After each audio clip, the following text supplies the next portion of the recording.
Training देते हैं। ठीक। डॉक्टर जालू राम जी, मैं आपसे ये जानना चाहती हूँ कि एसएससी एग्जाम्स में सिलेक्शन देने में 8वीं पोजीशन पर हैं आप लोग। अब 8वीं पोजीशन से यानी कि टॉप 10 में है, टॉप 10 से टॉप 5 में कैसे पहुंचे, इसके लिए आप लोग क्या कर रहे हैं? लेकिन ये एसएससी एग्जाम्स की तैयारी करने का ये जो आइडिया है, ये आपके माइंड में कैसे आया? बीकानेर के सभी लोगों को मेरा सादर प्रणाम। मैंने एजुकेशन में कई तरह के एक्सपेरिमेंट्स किए और एक्सपेरिमेंट ऐसे शुरुआत से की कि जिसके बारे में कुछ सोचता नहीं, जिसके बारे में हम लोग जानते नहीं है। मैंने 2008 से 8, 9, 10 3 साल तक जो सेंट्रल यूनिवर्सिटीज है वहां पे फॉरेन लैंग्वेजेज स्टूडेंट्स को भेजा। कोई जापानी पढ़ने के लिए, किसी को फ्रेंच पढ़ने के लिए, किसी को चाइनीज पढ़ने के लिए, किसी को स्पेनिश लैंग्वेज पढ़ने के लिए। लोग बाग मेरे को बोलते थे कि आप इनको गाइड बनाओगे क्या, फॉरेन लैंग्वेज क्यों सिखा रहे हो? तो मैं एक सामान्य 10+2 8 से पास आउट बच्चे का अगर मैं आपको पैकेज बताऊं तो आज 2.25 करोड़ के पैकेज पे जापान में बच्चा काम कर रहा है। वो जापान की टॉप कंपनी में काम कर रहा है, जिसको क्लियर करने के 16 एग्जाम क्लियर होते हैं। आज दुनिया के 22 देशों में मेरे स्टूडेंट्स हैं। फ्रांस में जो फॉरेंसिक लैब है उसका जो सब हेड है वो यही बीकानेर की लड़की है। आज उसमें से बहुत सारे बच्चे, कुछ आईपीएस हैं, इंडियन सिविल सर्विसेज में भी हैं, डीयू में कम से कम 12 से 15 एसोसिएट प्रोफेसर है उन बच्चों में जिन पे 3 साल मैंने काम किया था। फिर ये जब सफर थोड़ा सा लंबा लगा, क्योंकि इस फेज में आने के लिए बच्चे को 10 से 12 साल का टाइम चाहिए होता है। पेरेंट्स के पास इतना पेशेंस नहीं होता। यहां का पेरेंट्स कहता है कि बच्चे को 2 साल में जॉब के लायक बनाइए। तो फिर फॉर्चुनेटली 2012 में सेकंड ग्रेड टीचर का रिक्रूटमेंट निकला इंग्लिश से, और मैंने 90 बच्चों को लेके प्रिपरेशन करवाया, जिसमें से राजस्थान का 2nd rank, 4th rank, 8th rank, 12th rank, out of 90 student में से 67 को मैंने टीचर बनाया। और राजस्थान की जो टॉप 100 रैंक है उसमें से 30 बच्चे बीकानेर अकेले से थे।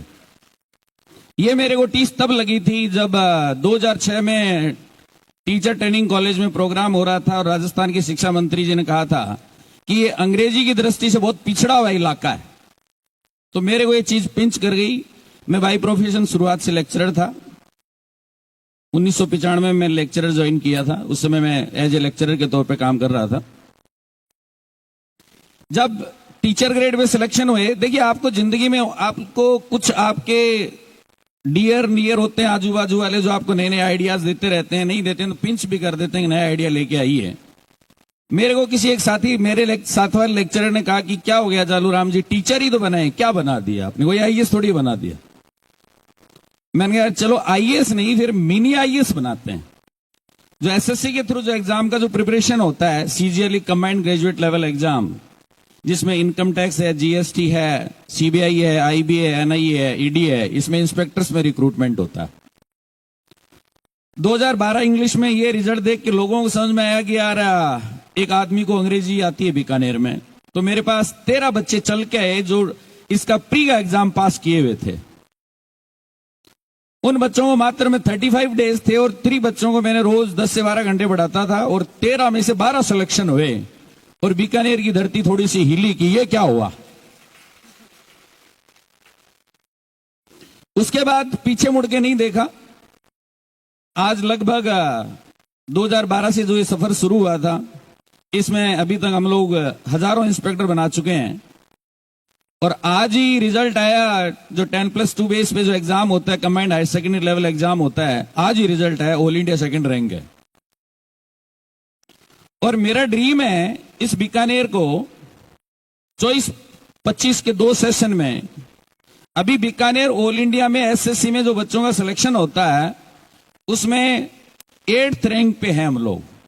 मतलब बीकानेर जैसे हिंदुस्तान में मंत्री जी बैठे हैं, लगभग 500 इस पॉपुलेशन वाले शहर हैं, 500, उस 500 में से हमारी रैंक है 8th।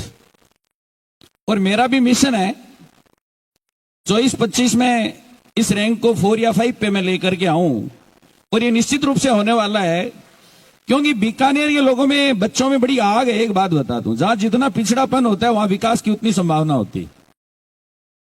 लोग कहते हैं कि शिक्षा की दृष्टिकोण से जहां पिछड़ापन होता है, पिछड़ापन, देखो पिछड़ापन जहां पर है वहीं लोगों के अंदर भूख है।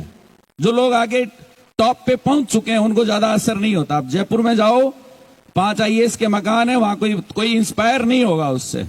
लेकिन बीकानेर में अगर कोई घर देखता है कि अच्छा, जाते समय बात करते हैं लोग बाग, देखो यहां से ये निकला है। तो ये मेरा आज आप लोगों से कमिटमेंट है कि इस मुकाम पे बीकानेर जरूर पहुंचेगा। और आप लोगों, जालू राम जी, आपका कैसा उद्देश्य रहता है, कैसा एनवायरनमेंट देते हैं आप स्टूडेंट्स को? जैसा कि मैंने आपको बताया कि एक स्टूडेंट को एक मोटिवेशन से भरा एनवायरनमेंट और राइट डायरेक्शन के साथ, उसका डायरेक्शन तय करना बहुत जरूरी है। अगर आप विदाउट डायरेक्शन आसमान में रॉकेट छोड़ेंगे तो वो अपने ऑर्बिट में जाके स्टैब्लिश नहीं होगी। हम लोगों को जो सबसे बड़ी चीज जो देखने को जो मुझे मिली है, मैंने 25 साल में से लगभग मैं 15 साल लेक्चरर रहा, 10 साल में as a principal senior secondary school का मैंने काम किया। मैंने एक चीज देखी है कि हमारी एजुकेशन में 2 बड़ी कमियां हैं। एक तो ये सबसे बड़ी कमी है कि हम बच्चे को चाहिए कुछ है और दे कुछ रहे। वो स्कूल जाने से उसका मन नहीं करता, उसको स्कूल जबरदस्ती भेजा जाता है। क्यों? वो कहता है कि मुझे यहां जो एजुकेशन मिल रही है ना, वो तो मुझे कुछ बढ़ना ही नहीं है, मुझे कुछ और बढ़ना है। सबसे पहले बच्चे को पहचानो। आपने अगर बच्चे को पहचान लिया, वो अब बच्चे की पहचानने का जो प्रोसेस है ना, इसमें टीचर का रोल बहुत बड़ा होता है। बच्चे को तो कुछ पता नहीं होता, आज वो कैसी बात करेगा, कल दूसरे, आज वो इंजीनियर बन रहा है, कल वो डॉक्टर बनेगा, तीसरे दिन आके वो CA बनेगा।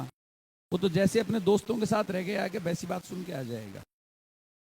एक टीचर उसको बहुत सारे ऑप्शन बताता है कि देखिए बेटा, ये ऑप्शन है, जिंदगी तुम यहाँ जा सकते हो, बस एक बार में ही अपना टारगेट का चयन कर लो और पूरी एनर्जी लगाओ। हम लोग ऐसा ही करते हैं। बच्चों को हम लोग 20 दिन तक कोई फीस नहीं लेते हैं, 20 दिन बच्चों को पूरा जगाते हैं, और उसके बाद बच्चों को कहते हैं कि क्यों, दिमाग में आई के बाद क्या बन सकते हो, कितनी पढ़ाई करनी पड़ेगी, क्या सिस्टम रहेगा। उसके बाद अगर बच्चे को लगता है तो वो फीस जमा करवाता है, नहीं तो आराम से वो चला जाता है। लेकिन बच्चों को समझ में आता है, अगर आप समझाओ ना तो समझ में आता है। मेरे यहाँ ड्रॉप आउट मात्र 10% पहले कुछ दिनों में, जो 20 दिन जैसे कि आप बता रहे हैं, उसमें उस बात समझ जाते हैं कि हमें यहाँ से पढ़ना है कि नहीं पढ़ना, ट्रेनिंग लेनी है कि लेनी है, क्योंकि एनवायरनमेंट जो है उनके हिसाब से उनको एक मिल जाता है। हम लोग इस पे वाच रखते हैं। मैं लगभग जब क्लास छोड़ के आता हूँ तो 1 या 2 बच्चों को मेरे साथ में लेके आता हूँ। मैं उसकी बॉडी लैंग्वेज से देख के पता लगा देता हूँ आज बच्चे को ये प्रॉब्लम है, और मैं लाके निश्चित रूप से उससे बात करता हूँ तो कोई ना कोई प्रॉब्लम निकलती है। या तो ये बताता है कि घर में ही टेंशन चल रहा है, या ये बताता है मुझे ये मेरी पर्सनल प्रॉब्लम हो गई। उनकी जैसी भी प्रॉब्लम होता है उसका सोल्यूशन किया जाता है। मैं आपको एक एग्जाम्पल देता हूँ।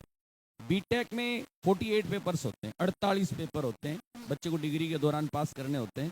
एक मेरे पास ऐसा बच्चा है जिसके 48 में से 42 बैक, 42 बैक्स, टोटल फेलियर। इससे बड़ा कोई फेलियर हो सकता है क्या? लेकिन आज वो बच्चा कस्टम इंस्पेक्टर है, 6 महीने में उसके सारे बैक भी क्लियर हुए और आज वो इतनी बड़ी ऊंचाइयों पे। ऐसे मेरे पास कई एग्जाम्पल है। अगर मैं आपको गिनाने की शुरुआत करूं तो सवेरा हो जाएगा।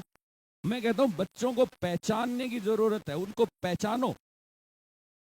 पहचान लिया तो वो कुछ भी करेगा, नहीं तो आप उसे कुछ करवाना चाह रहे हो, आप उससे परेशान हो, आपसे वो परेशान है। आप बखूबी पहचान सबसे बड़ी प्रॉब्लम है। बहुत बहुत शुक्रिया सर, वाह, जिस तरह से आप बखूबी पहचानते हैं, ये पहचान। Doctor Jalu Ram Motsara ji, director MD Eva classes Bikaner,